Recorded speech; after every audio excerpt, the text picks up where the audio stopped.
Shalom, shalom bien-aimés, nous sommes encore sur notre émission Les Voix du séminaire d'été et ici avec nous sur le plateau, on a nos invités spéciaux.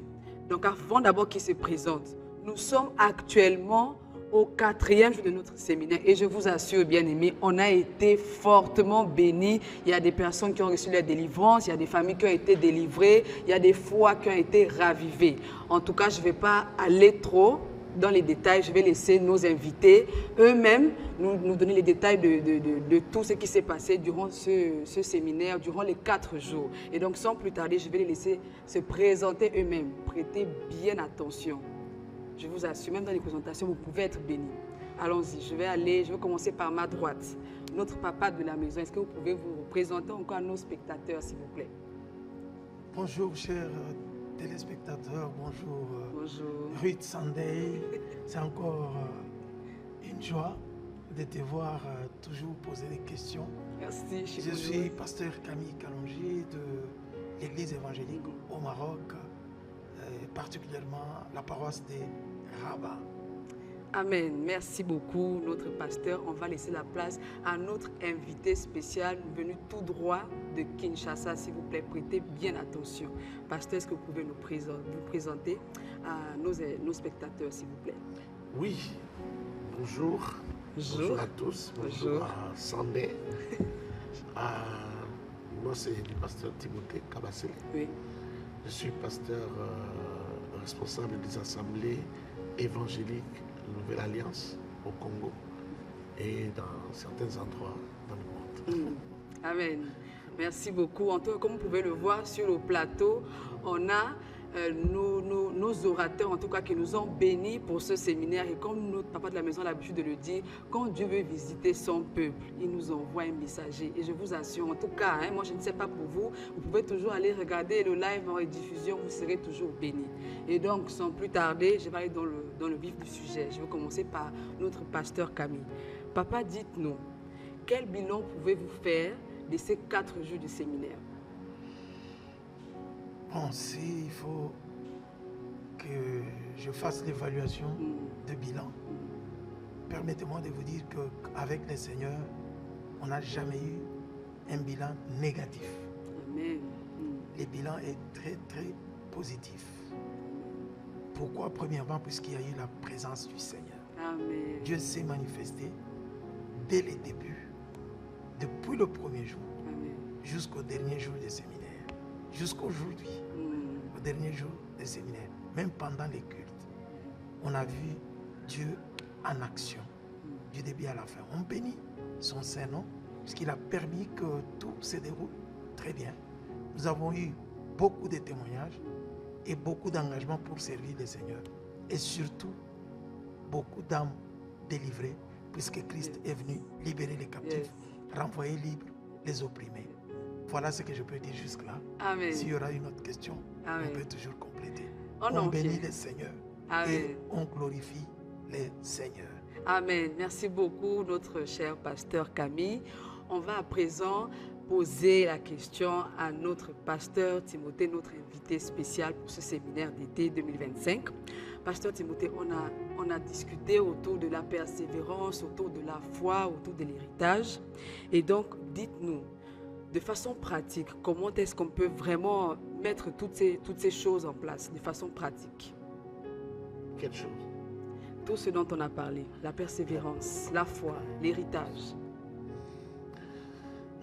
Je pense que tout ça relève d'abord d'une bonne relation avec Dieu.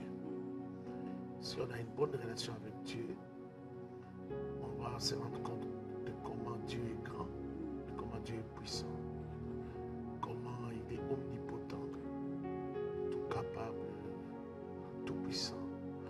Et on va lui faire confiance. Amen. Et là, c'est la foi. On lui fait confiance, on compte sur lui. On dépend de lui comme un enfant peut dépendre d'une grande personne. En faisant totalement confiance, en se jetant même, en se laissant entre les bras de l'adulte. L'enfant a tellement confiance. Et Jésus a dit, si votre foi n'est pas comme celle des petits enfants, vous n'êtes pas digne du royaume.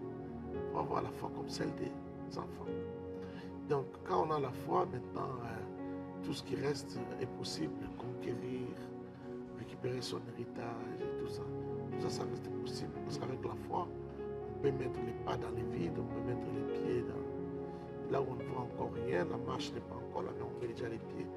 Et les choses viennent progressivement par la foi. Et on peut donc tout avoir, on peut tout gagner, on peut tout conquérir par le nom du Seigneur.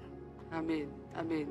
Donc vraiment, le message clé pour mettre toutes ces choses en pratique, c'est la foi, avoir la foi en Jésus. C'est ça, en fait, le début même de votre délivrance.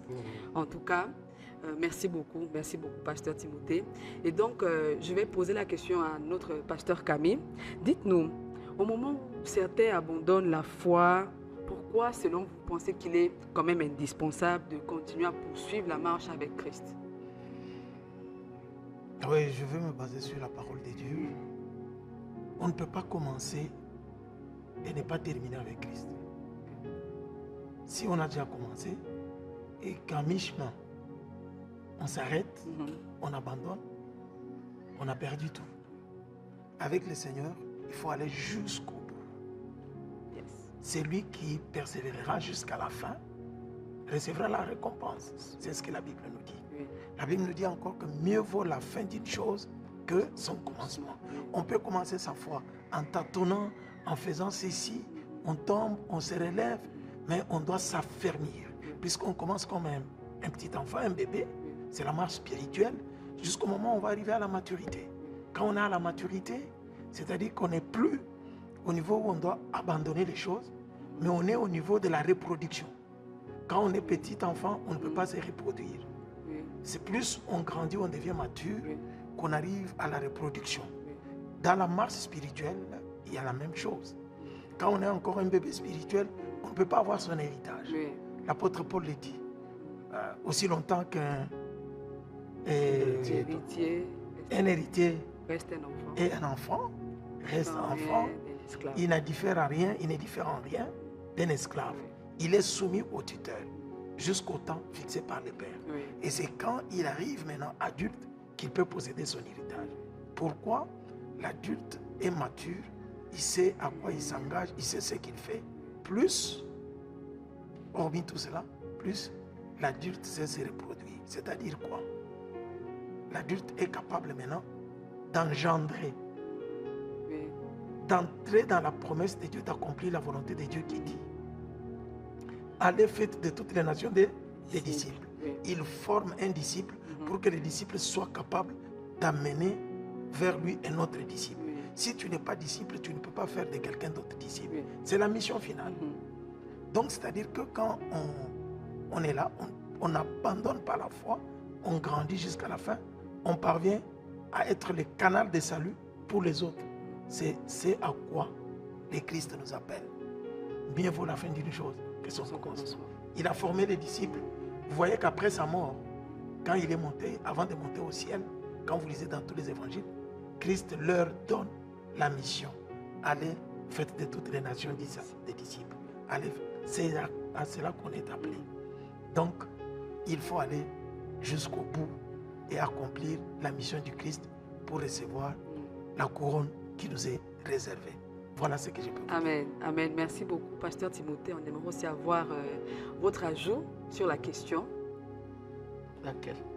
La question est au moment où beaucoup abandonnent la foi. Alors pourquoi pensez-vous qu'il est indispensable de continuer à poursuivre la marche avec Jésus-Christ? Mais il faut peut-être savoir pourquoi ils abandonnent la foi. Oui, très bonne question. Pour moi, je considère qu'ils ont perdu vraiment le nord, ils ont perdu le chemin. Ils abandonnent parce qu'ils ne savent pas très bien à quoi ils s'étaient engagés. Parce que quelqu'un qui a réellement rencontré Christ ne peut pas laisser Christ. Parce qu'il n'y a pas de mieux ailleurs. Il n'y a pas de mieux ailleurs. Quand on a déjà Christ, on ne cherche plus, on reste là. Quel que soit ce qu'on vit, toutes les solutions sont là-dedans. Toutes les quêtes, les réponses, tout est là-dedans. Donc, pourquoi ceux qui restent doivent rester ça quand certains abandonnent? Mais justement parce qu'on a trouvé les chemins, on sait que Christ, c'est le durable, on sait que Christ, c'est l'éternité, on sait que Christ, c'est son royaume. On a tellement de raisons pour ne pas quitter Oui, Christ. tellement. Et puis, d'où nous venons, nous étions exposés dans nos familles. On était exposés à la sorcellerie, à beaucoup de faiblesses. On était exposés à beaucoup de faiblesses. Maintenant, nous sommes dans le Seigneur. Nous sommes bien, nous sommes gardés, nous sommes protégés. Tu ne touches pas, même pas un seul cheveu de ma tête sans que le Seigneur ne permette. Ouais. Il connaît le nombre de mes cheveux. Il connaît tous les jours de ma vie. Oui. Et je marche en sécurité sur la terre. Rien ne peut m'arriver si Dieu ne le permet pas. Si Dieu ne l'autorise pas, rien ne peut m'arriver.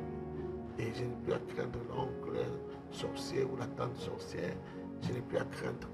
Je peux être plus jeune que eux, Oui. mais plus puissant que eux. Amen. Autant les païens dans nos familles sont âgés, et parfois les petits sorciers de 7 ans les menacent.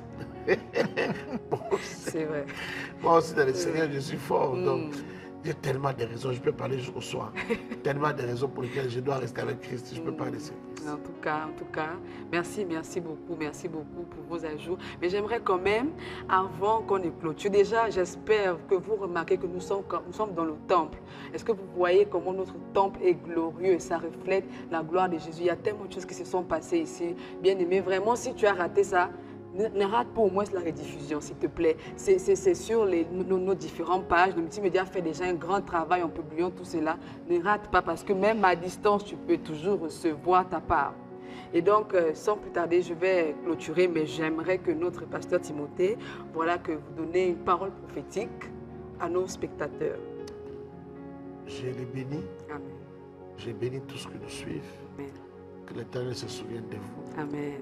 Que l'Éternel comble Amen. de sa grâce. Amen. Que l'amour de Dieu soit capté dans vos cœurs, Amen. dans vos esprits, que vous puissiez comprendre, que vous puissiez savoir à quel point, jusqu'à quel point le Seigneur nous aime. Amen. Le Seigneur vous aime, Amen. jusqu'à donner son propre Fils. Que vous soyez capable de réaliser cela et de comprendre cela. Amen. Et que Dieu vous fasse grâce de marcher avec Dieu, Amen. de vivre des expériences avec Dieu, de victoire en victoire, dans le nom de Jésus-Christ. Amen. Amen. Amen. Merci beaucoup, nos invités spéciaux. Nous vous remercions et nous bénissons le Seigneur pour vos vies. Et donc, c'était moi. Nous vous disons merci déjà parce qu'on voit vos likes, on voit vos commentaires. Mais n'arrêtez pas, continuez parce qu'il n'y a que comme ça qu'on peut atteindre encore d'autres personnes qui ont soif de la parole et qui ont besoin aussi de délivrance. Donc, n'arrêtez pas et on se retrouve la prochaine émission. Soyez bénis.